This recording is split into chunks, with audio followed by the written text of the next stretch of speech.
Have you ever wondered why you're here? What your purpose is in this vast, intricate universe? These questions have echoed through time, resonating in the hearts of everyone who has ever paused to gaze at a sunset or marvel at the cosmos. It's a universal quest, this yearning for purpose and happiness, and it's one that has been explored by countless prophets and spiritual leaders across the ages. From the sun-drenched plains of Africa to the icy peaks of the Himalayas, from the ancient temples of China to the modern cities of the West, individuals have sought to understand their place in the grand scheme of things. They've turned to wisdom keepers, to sages and prophets, hoping to decipher life's mysteries. This quest is not exclusive. It's not reserved for a chosen few. It's a shared journey, a common thread that binds us all. Today, we delve into the wisdom of these spiritual leaders, gleaning insights to guide our own search for happiness. Our journey begins with Siddhartha Gautama, the Buddha, in the 6th century BCE. Born a prince, Siddhartha Gautama abandoned the luxuries of his royal life in search of enlightenment, eventually becoming the Buddha. His teachings have profoundly influenced millions of lives across centuries. Central to his teachings are the Four Noble Truths and the Eightfold Path, concepts that shed light on the nature of suffering and the road to overcoming it. The first noble truth acknowledges the existence of suffering. It's not a pessimistic view, but a realistic understanding that life, in its many forms, brings about pain, dissatisfaction, and discomfort. The second noble truth identifies the cause of this suffering, primarily rooted in desire and attachment. It's the craving for things to be different from how they are, the thirst for permanence in a world that is inherently impermanent. The third noble truth, however, brings hope. It tells us the cessation of suffering is possible. By letting go of desire and attachment, we can attain a state of liberation known as nirvana. And how do we get there?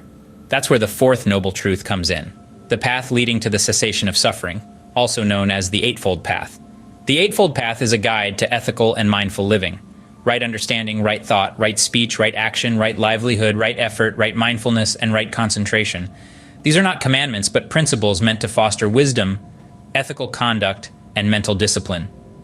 By walking this path, we cultivate a peaceful mind and a compassionate heart.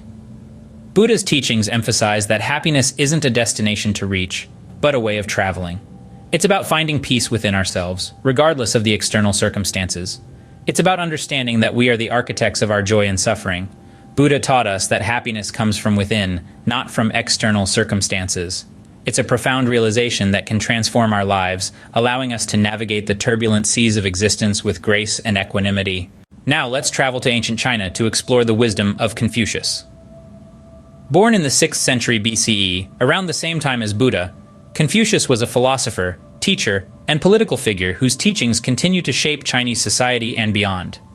At the heart of Confucianism is the concept of Ren, or benevolence. This principle encourages us to treat others with kindness, respect, and empathy. It's about being compassionate and understanding, promoting harmony in our relationships. Confucius said, "Do not do unto others what you do not want done to yourself," echoing a sentiment found in many world philosophies. Confucius also emphasized the importance of li, or ritual. This isn't just about ceremonies, but refers to a broader sense of etiquette, manners, and social norms. It's about acting appropriately in different situations and respecting the customs and traditions that bind society together. Another key principle in Confucianism is xiao, or filial piety, the respect and care for parents and elders. It's about recognizing the sacrifices our elders have made for us and showing them love and respect in return. Confucius believed in the transformative power of education. He saw it as a means to self-improvement and social mobility.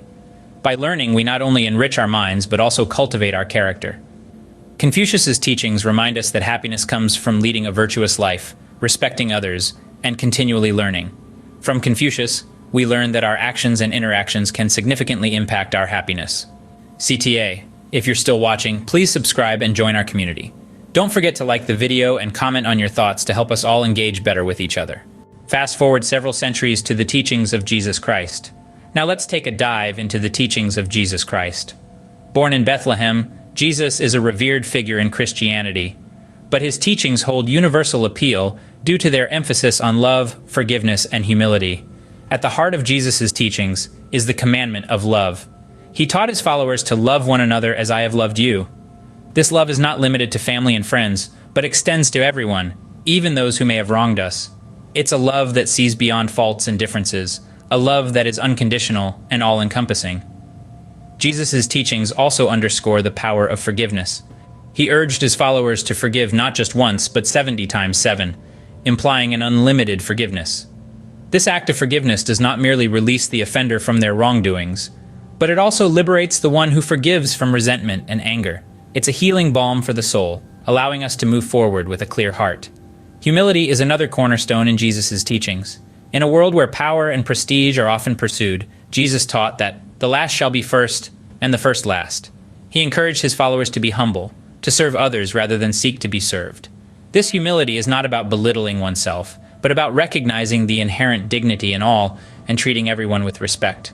Moreover, Jesus emphasized the importance of treating others with kindness and compassion. He taught, "Do unto others as you would have them do unto you." This golden rule encourages us to step into another's shoes, to understand their struggles and respond with empathy. These teachings are not just religious doctrines, they are life principles that can guide our actions and decisions. They remind us that genuine happiness comes not from material possessions or personal achievements, but from the love, forgiveness, and kindness we give and receive. From Jesus, we learn that love and kindness are fundamental to a fulfilling, happy life. Now we journey east to ancient China, where Lao Tzu penned the Tao Te Ching. In the heart of Asia, Lao Tzu, the Old Master, brought us teachings of balance, simplicity, and harmony with nature. His wisdom, inked in the Tao Te Ching, has been a beacon of light for seekers of inner peace and contentment for over 2 millennia. Lao Tzu taught us about balance, a concept deeply ingrained in the philosophy of yin and yang. Balance is not just about equilibrium, it's about complementing opposites and understanding that one cannot exist without the other. Light and dark, joy and sorrow, success and failure, all are parts of the same whole. Recognizing this essential truth can lead us to a state of inner peace, immune to the tempests of life's ups and downs. Simplicity, another cornerstone of Lao Tzu's teachings, invites us to strip away the unnecessary, to make room for what truly matters. It's about decluttering not just our physical spaces, but our minds and hearts as well. In simplicity, we find clarity, and with clarity comes wisdom. Lastly, Lao Tzu emphasized harmony with nature. He urged us to observe and learn from the natural world, which is always in a state of effortless balance. By aligning ourselves with the rhythms of nature, we can tap into its profound wisdom, fostering a state of ease and contentment within us. Lao Tzu taught us that simplicity and harmony with nature bring balance and happiness. Finally, we arrive in the present, with the teachings of the Dalai Lama. Often recognized as a symbol of unification in a world divided by differences, the Dalai Lama brings to light the essence of compassion, patience, and self-discipline. His teachings illuminate the path to happiness, not as a destination, but as a journey. He encourages us to embrace compassion, not only towards others, but also towards ourselves. He believes that kindness to oneself is the first step towards a journey filled with love and understanding. Patience, according to the Dalai Lama, is a virtue that not many possess, yet it is essential to our well-being. It is about accepting the present moment, the now, and understanding that everything unfolds in its own time. Then we have self-discipline. It's about taking control of one's actions, thoughts, and emotions. The Dalai Lama teaches us that happiness isn't something that just happens. It's something we cultivate through consistent effort and self-discipline. The Dalai Lama's teachings are not just about reaching a state of happiness, but about understanding that happiness itself is a journey. It's about understanding that the path to joy is filled with compassion, patience, and self-discipline. And so, from the Dalai Lama, we understand that happiness is a process, a way of life, not a final destination. So what have we learned from these spiritual leaders about the pursuit of happiness? We've gleaned wisdom about the journey to happiness from the teachings of Buddha, Jesus Christ, Lao Tzu, and the Dalai Lama.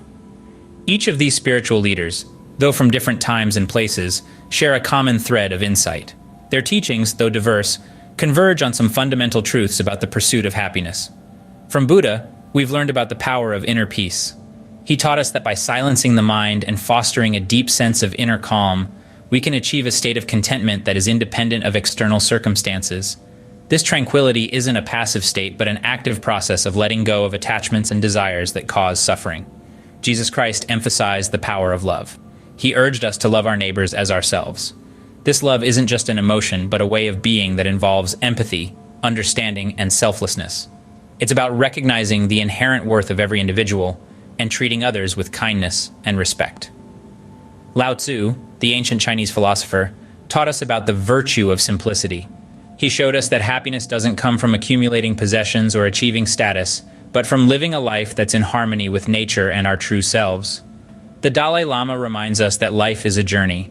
It's not just about reaching a destination, but about the experiences we have along the way, the people we meet, the lessons we learn, and the growth we undergo. These teachings suggest a path to happiness that is both universal and personal. They offer guidance, but ultimately it's up to each of us to apply these lessons in our own unique ways. In the end, the path to happiness is uniquely yours. But remember, it's the journey, not the destination, that matters most. So embark on your path with love, peace, and joy in your heart, and you will surely find the happiness you seek.